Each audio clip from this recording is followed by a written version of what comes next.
사순절을 우리가 함께 보내고 있습니다. 사순절.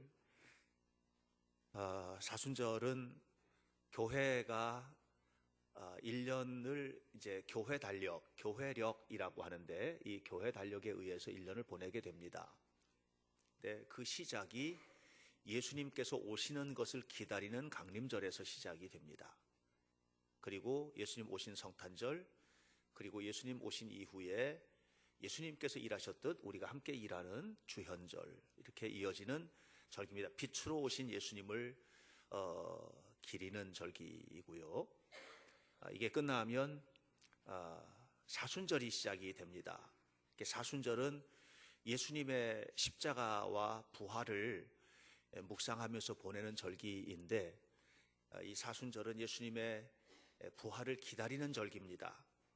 고난을 묵상하면서, 그리고 부활절이 있고, 부활절이 지나면 성령 강림절과 더불어서 성령 충만해서 나가서 하나님 앞에 사역하는 이 생명을 전하는 절기. 그래서 빛으로 오신 예수님을 찬양하며 영광을 돌리는 절기와, 우리에게 생명 주시기 위해서 십자가 죽으시고 부활하신 예수님을 함께 찬양하며 보내는 이 부활절, 이 두 개가 큰 축이 되어서 하나는 빛의 주기, 하나는 생명의 주기, 이렇게 두 개의 큰 덩어리의 절기가 있습니다. 저희는 지금 사순절을 보내고 있습니다. 예수님의 십자가를 묵상하고 부활을 기다리는 절기입니다. 이 사순절을 보내면서 교회는 매일 새벽에 특별 새벽 기도회를 하고 있습니다. 우리가 늘 기도하는 것이지만 특별히 2주간에는, 이 기간 동안에는 하나님 앞에 우리 자신을 더 내려놓고 기도하자 하는 의미로 보내는 그런 특별한 기도 절기인데, 여러분들도 함께 참석해 주시기를 간곡히 부탁을 드리겠습니다. 이런 일들이 우리의 신앙을 북돋우고 세우는 일에 너무 중요한 일이고, 일상생활에 많이 바쁘고 힘들고 피곤하시고 하는 것 다 압니다마는, 그럼에도 불구하고 이런 절기를 헛되이 보내지 않도록 해주시기를 부탁을 드리겠습니다. 오늘 우리는 히브리서 11장 17절부터 19절에 있는 이야기, 아브라함이 이삭을 하나님 앞에 드린 이야기를 읽었습니다. 오늘 성경 본문의 배경이 되는 말씀은 창세기 22장이 되겠습니다. 창세기 22장에 아브라함이 하나님으로부터 이삭을 바치라는 음성을 듣게 되죠. 근데 그 아들 이삭은 아브라함이 100살에 낳은 아들입니다. 아브라함은 100살 되었을 때 아들 달라 한 적이 없습니다. 하나님께서 주신 아들입니다. 그리고 도저히 불가능한 자리, 아기를 낳을 수 있는 사람이 아닌 거예요. 그런데 거기에 생명을 허락해 주셨습니다. 그런데 그 아들을 하나님께서 다시 달라 하셨고, 아브라함은 그 독자 이삭을 하나님 앞에 번제로 드립니다. 그런데 하나님은 그 사건을 통해서 아브라함의 믿음을 확인하셨고, 아브라함을 크게 축복하셔서 복의 근원이 되게 하셨던 그런 이야기가 창세기 22장에 기록되어 있는데, 우리는 다 알고 있는 이야기예요. 그렇죠? 다 알고 있어서 실감이 안 납니다. 우리는 이 사실을 다 알고 있는 사람이 아닌 자리로 가야 합니다. 아브라함이 하나님의 음성을 듣던 그 밤으로 돌아가야만 합니다. 그래야 그의 믿음이 무엇이고 그의 삶이 도대체 어떤 결단 속에서 이루어졌는지 하는 것을 알 수 있습니다. 우리는 다 알고 있기 때문에, 결론을 그냥 알아버렸기 때문에 이렇게 말하죠. 아브라함은 참 대단한 믿음의 사람이야, 이렇게 말합니다. 그러나 우리는 그 속에서 겪었던 아브라함의 아픔, 그 말씀을 수행하는 가운데 겪었던 아브라함의 갈등, 그리고 그것을 실현해내는 가운데 끝까지 붙들었던 가치, 그리고 그 속에서 이루어냈던 믿음을 우리가 살펴볼 필요가 있다고 하는 것입니다. 그런데 이 사건을 묵상을 하면서 우리가 한 가지 좀 생각해야 될 중요한 주제가 있는데, 그 질문은 하나님이 왜 이런 이상한 요구를 하시는가 하는 것입니다. 하나님이 너무 이상한 요구를 하시는 거 아니에요? 하나님은 인격적 하나님입니다. 하나님은 무지하고 무식한 하나님이 아닙니다. 지금도 인도에 가면 인신제사가 있어요. 실제로 있습니다. 역사에 이런 보면 어떤 종교든 간에 그 종교 안에 인신제사라고 하는 것들은 보편적으로 존재하던 겁니다. 그런데 하나님은 절대로 금하셨습니다. 그런데 그 하나님께서 아들을 잡아서 번제로 드리라고 하는 것입니다. 인격적 하나님이 비인격적 요구를 하시는 거예요. 근데 이 질문이 도대체 무엇인지를 우리가 알 필요가 있다고 하는 것입니다. 왜 하나님이 이런 요구를 하실까? 아브라함을 믿지 못해서 그러셨을까?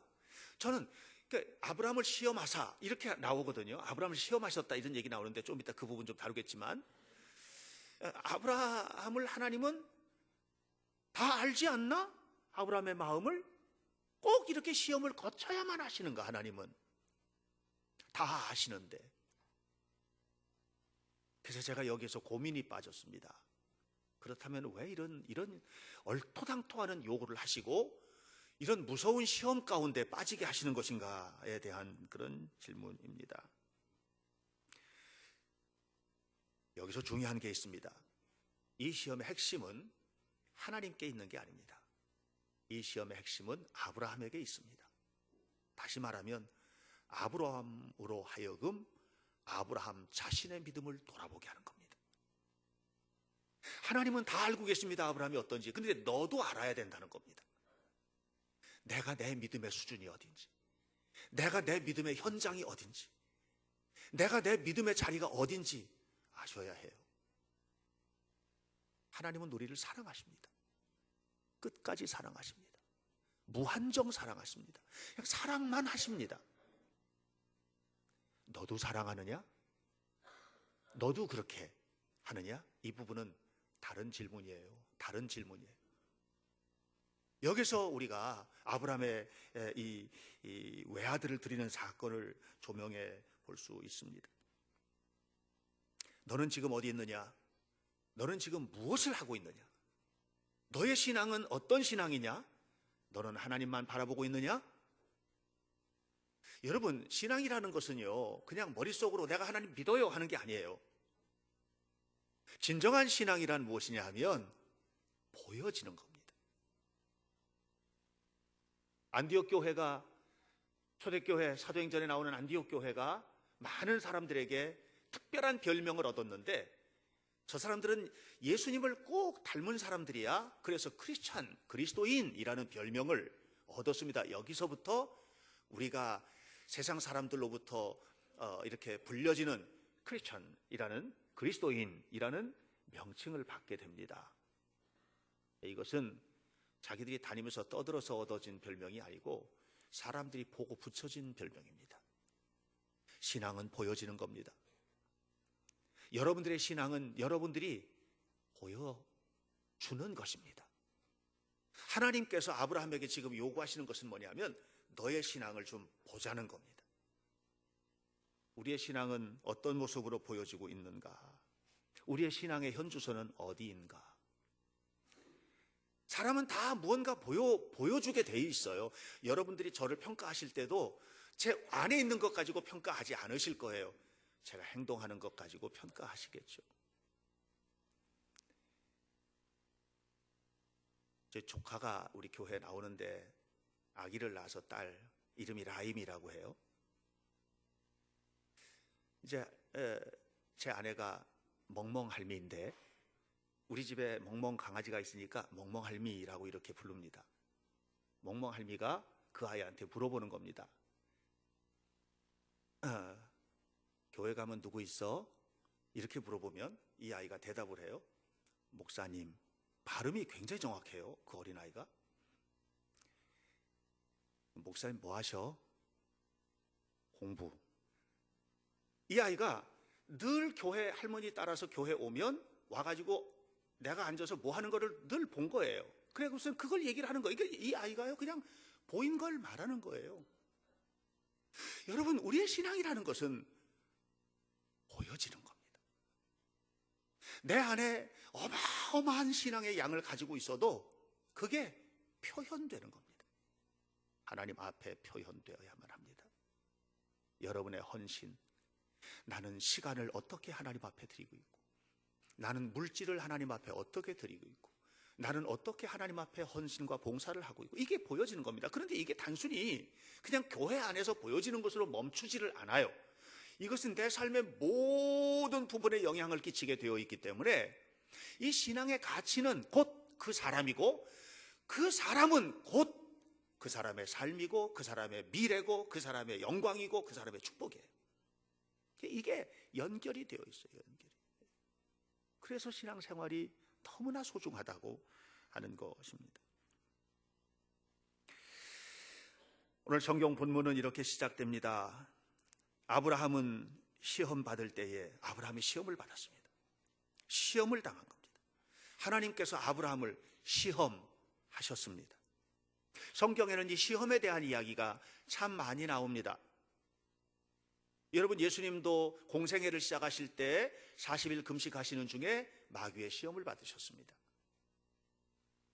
창세기 3장을 보면 아담과 하와가 동산에서 뱀에게 시험을 받았습니다. 오늘 성경을 보니까 아브라함도 시험을 당하고 있습니다. 시내 산에서 율법을, 하나님께서 율법을 주셨습니다. 율법을 받은 이스라엘 백성들이 그 율법을 지켜내는 일에 테스트를 받습니다. 시험을 받는 겁니다. 이 시험에는 전혀 다른 두 가지 개념이 담겨 있어요. 하나는 마귀에게 유혹당하는 것이 있어요. 그것을 시험에 빠졌다, 시험에 들었다, 이렇게 표현합니다. 우리 가끔 가다 여러분 이런 말 하죠. 아무개가 시험 들었어, 이렇게 얘기하잖아요. 시험 치는 겁니다. 그게 이겨야만 합니다. 성경에 보면 그런 종류의 시험이 참 많이 나옵니다. 마태복음 4장 1절, 예수님께서 마귀에게 시험을 받으셨다라고 했습니다. 야고보서 1장 14절에 각 사람이 시험을 받는 것은 자기 욕심에 끌려 미혹됨이니 그랬습니다. 마태복음 26장 41절에 예수님께서 겟세마네 동산에서 자고 졸고 있는 제자들을 향해서 말씀하시기를 시험에 들지 않게 깨어있어 기도하라, 이렇게 말씀하셨습니다. 여기서 말하는 시험들은 전부 다 뭐냐면 자기 육신과의 싸움입니다. 마귀는 바로 우리 육신과 우리의 신앙의 삶을 무너뜨리기 위해서 시험합니다. 이 시험을 이겨야만 합니다.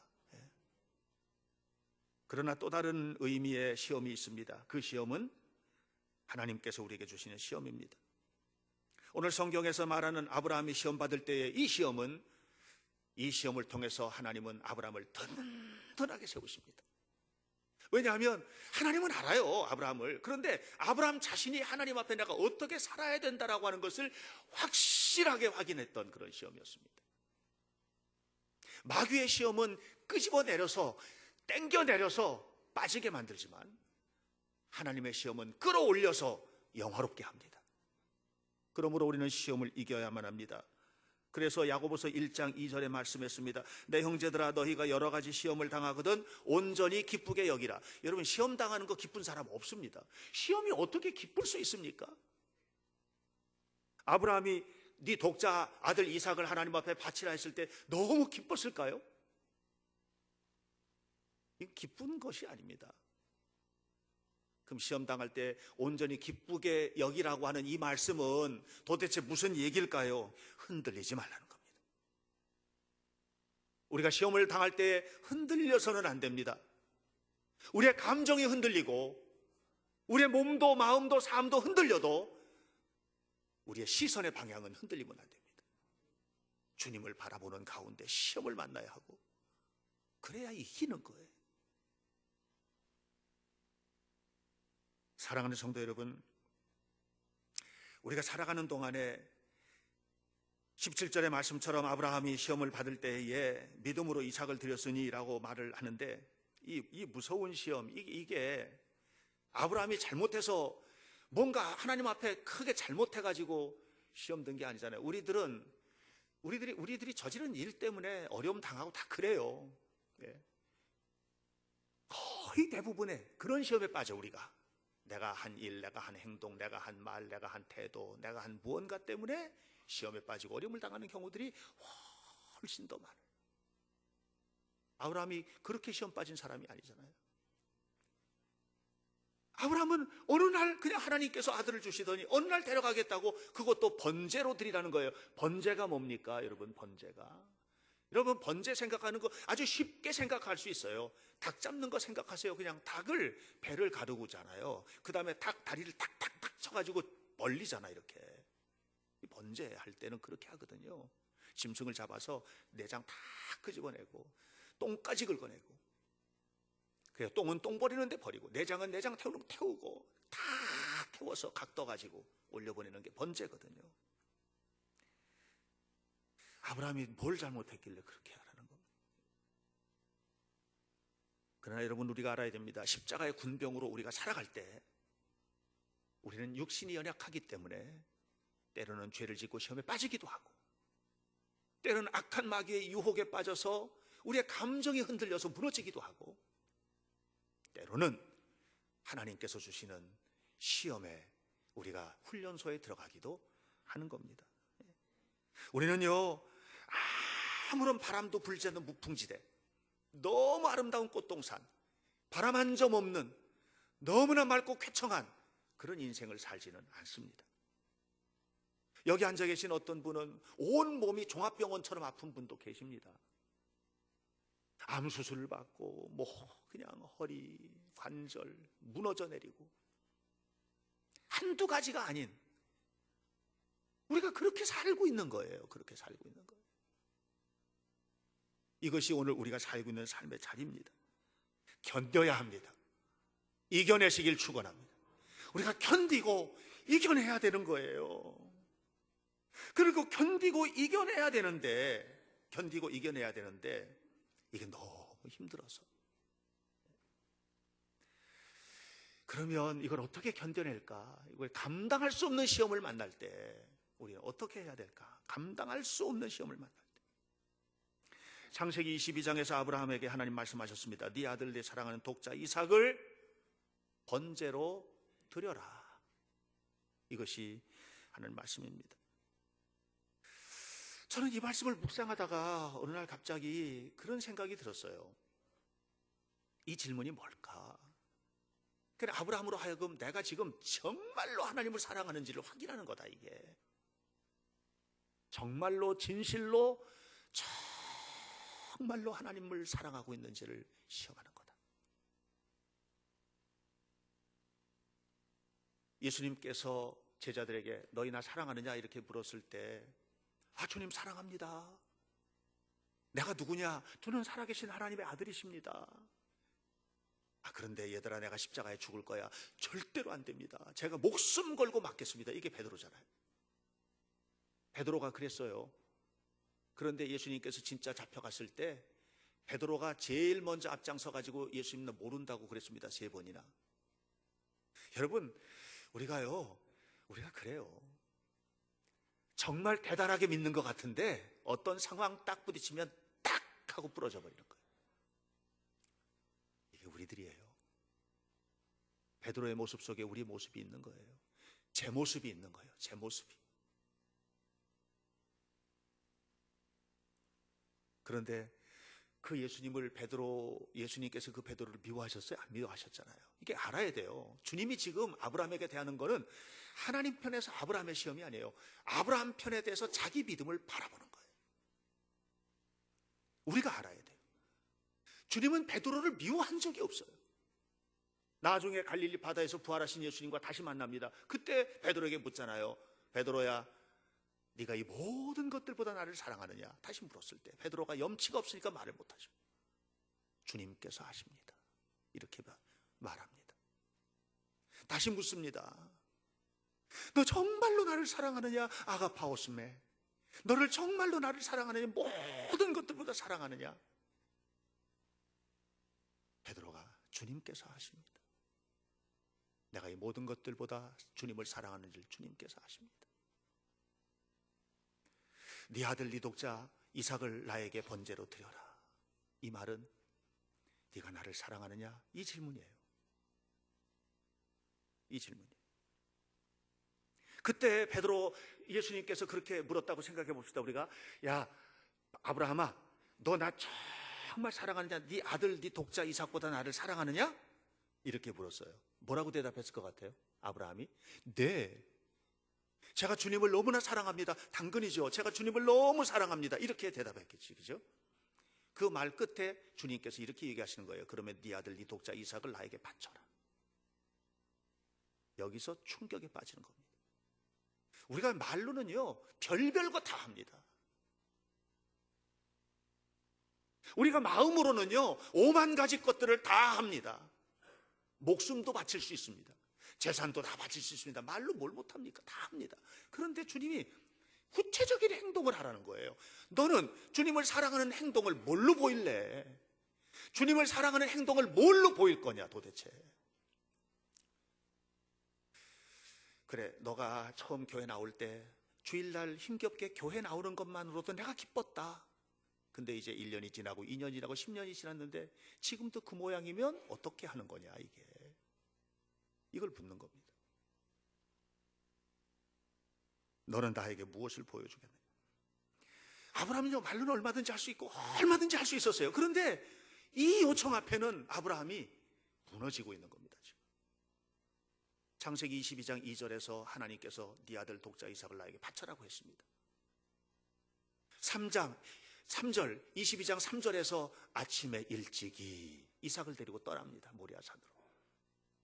이 2절과 3절 사이에는요 깊은 고뇌의 밤이 있는 겁니다. 한 잠도 못 잤을 겁니다. 여러분 생각해 보세요. 이때 아브라함이 무슨 생각했을 것 같아요? 제가 아브라함이 돼서 생각해 봤어요. 이거 진짜 하나님 요청 맞나? 이거 마귀가 괜히 속삭이는 소리 아닐까? 이런 생각은 안 했을까? 그냥 하나님께서 바쳐라니까 네 하나님 너무 기쁘고요, 제가 얼마든지 드릴 수 있습니다 하고 가서 그냥 털컥 바쳤을까? 아닐 거예요. 자식 가져본 부모는 다 알아요.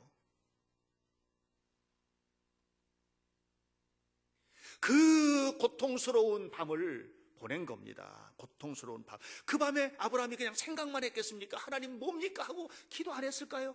그 밤에 기도할 때 아브라함이 정말 땀을 흘리면서, 진땀을 흘리면서 기도를 했을 텐데, 그 진땀을 흘리면서 기도하는 그 땀방울이 예수님이 겟세마네 핏방울처럼 변하지 않았겠나? 피가 터지는 기도를 했을 거다니까. 거기에 아브라함이 드렸던 겟세마네 동산이 있는 겁니다. 그렇게 밤을 새워 번뇌를 했지만 결론을 내렸습니다. 그 결론이 3절, 창세기 22장 3절에 나옵니다. 이렇게 나옵니다. 아침에 일찍이 길을 떠난 겁니다.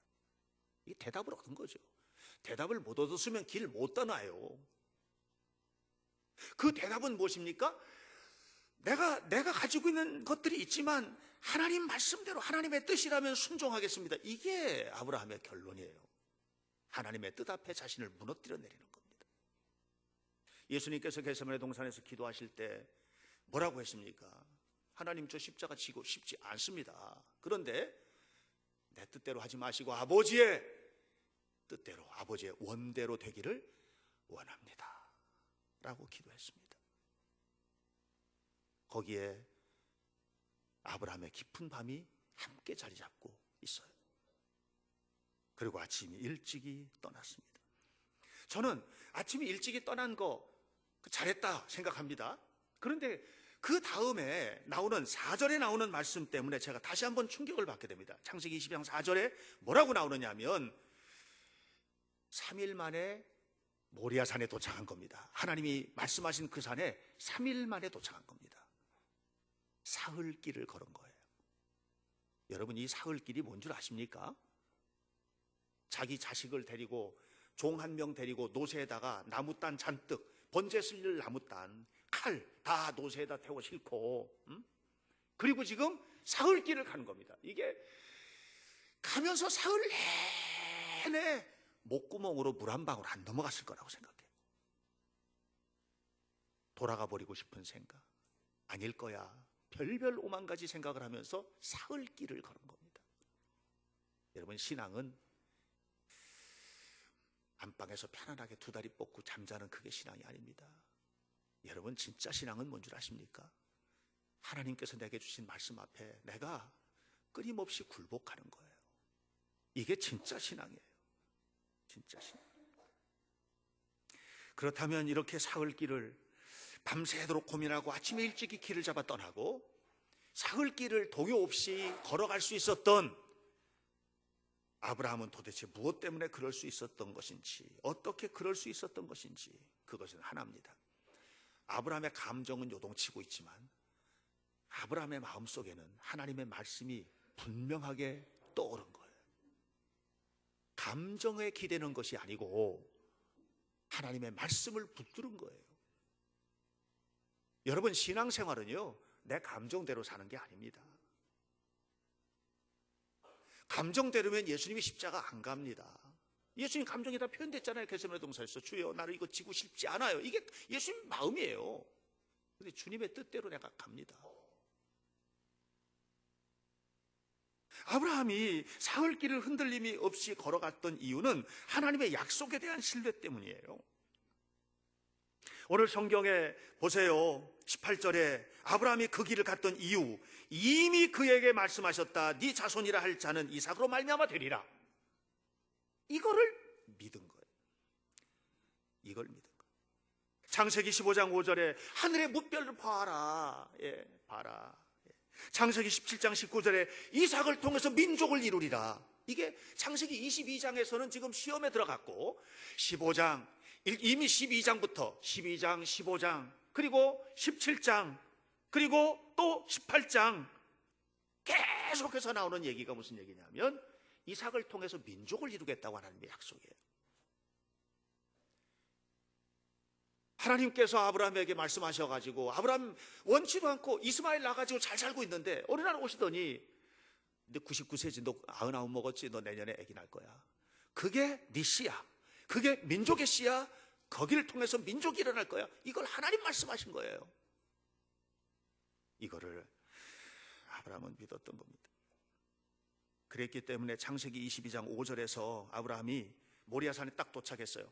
모리아산에 도착한 다음에 이제 짐을 사환이랑 같이 싣고 왔는데 나귀에서 짐을 내려요. 이 짐은 뭐냐면 번제에 쓸 나무예요. 나무짐을 이삭에게 지우고 그리고 둘이서 올라갑니다. 모리아산으로 둘이서 올라갑니다. 사환도 밑에 내려놓고 그 다음에 노새도 밑에 내려놓고 그리고 둘이서 모리아산으로 올라갑니다.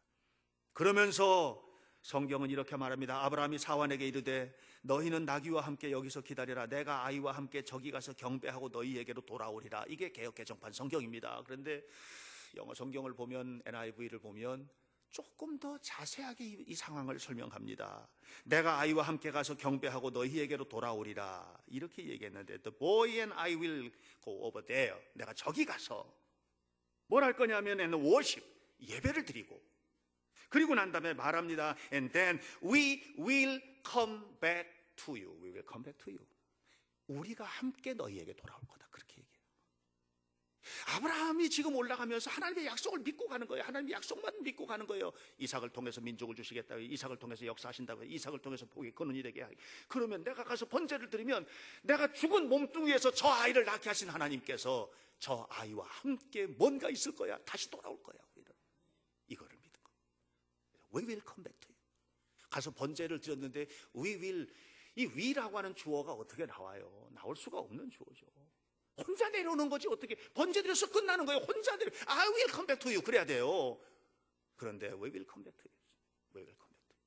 우리는 함께 돌아올 거예요.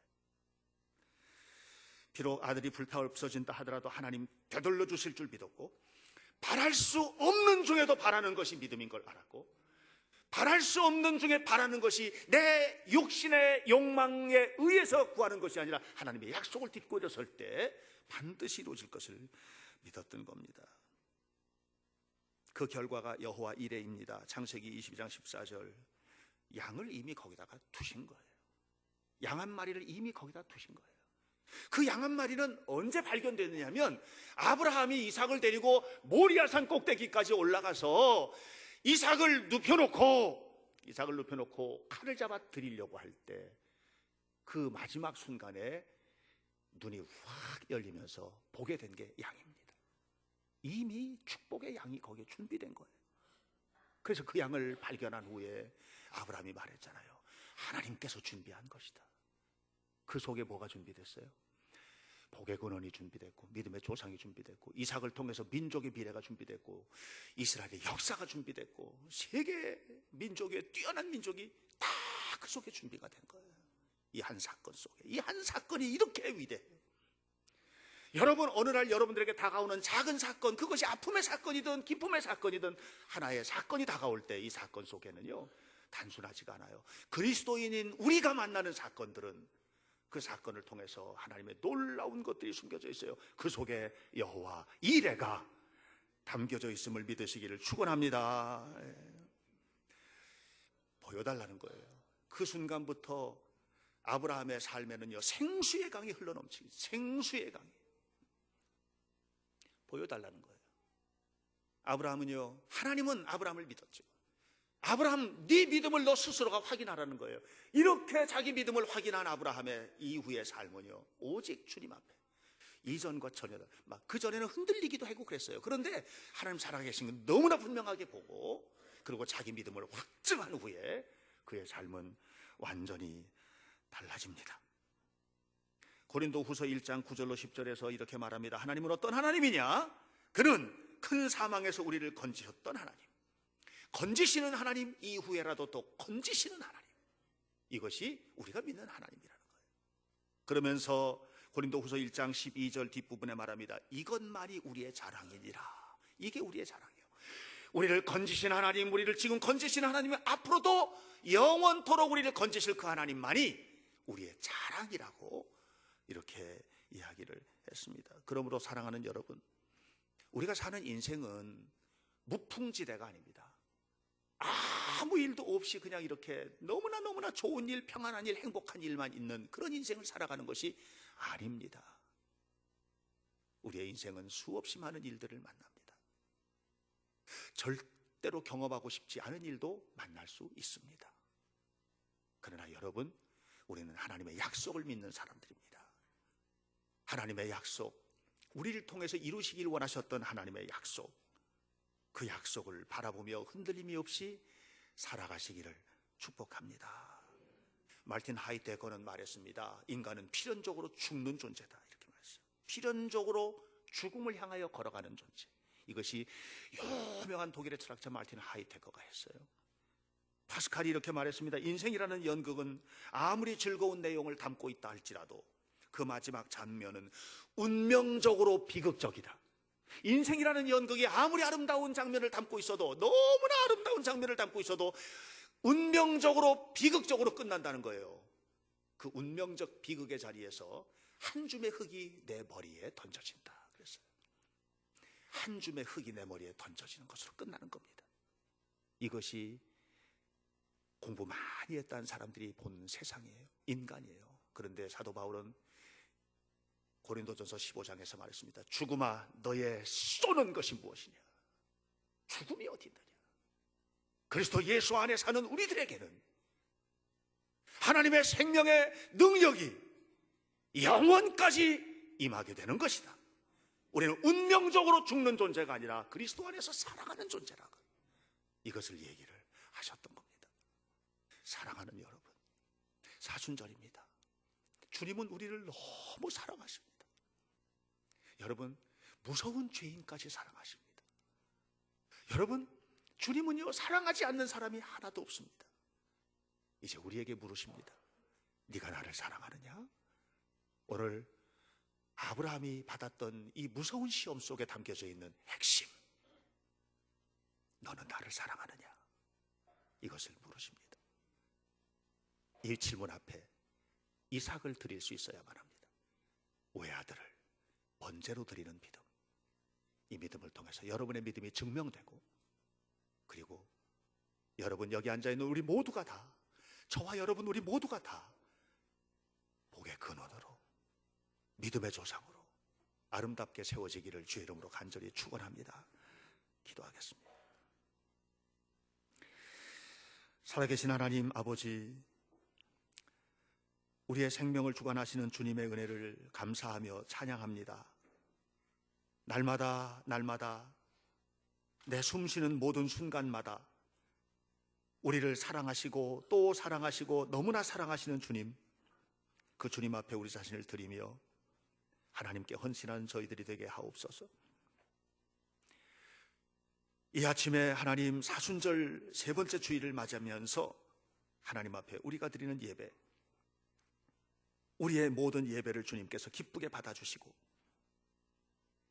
성도들 한 사람 한 사람 속에 역사하시는 거룩하신 주의 영광이 나타나도록 인도해 주옵소서. 너는 지금 어디에 있느냐? 너는 지금 무엇을 하느냐? Now and here, 지금 여기에서.